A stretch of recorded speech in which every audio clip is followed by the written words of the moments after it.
Hello again. Good to see you today. All right.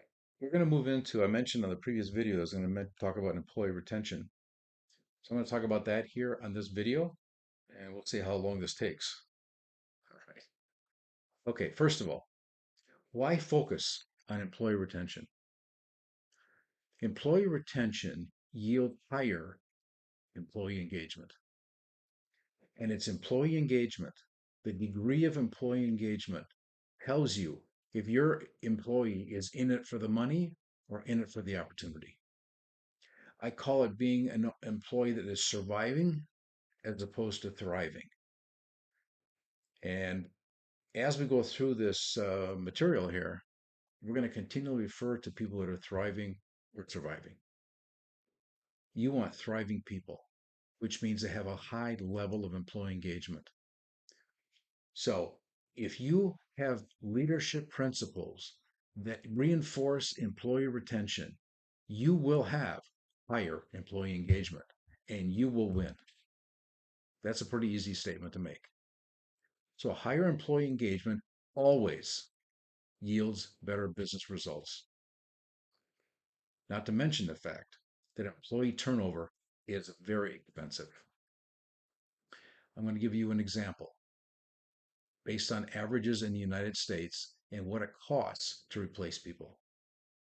The average turnover rate in the United States is 9.3%. That's huge. The average salary in the US, $54,000. The average months of salary necessary to train a replacement and get them up to full speed, 7.5 months on average. So it's about $35,000 per employee based on a $54,000 salary. Now, what does that mean? If I have a 9.3% turnover rate and I have an organization of 100 employees, I'm going to spend $313,875 every year replacing people. If you have a 1,000 employee organization, the number is obviously 10 times higher, $3,139,000 just to replace people.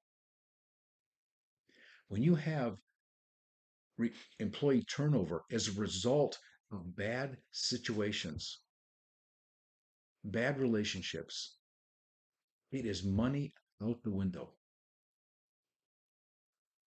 So if we would lead people so we wouldn't have turnover, we would be so much better off.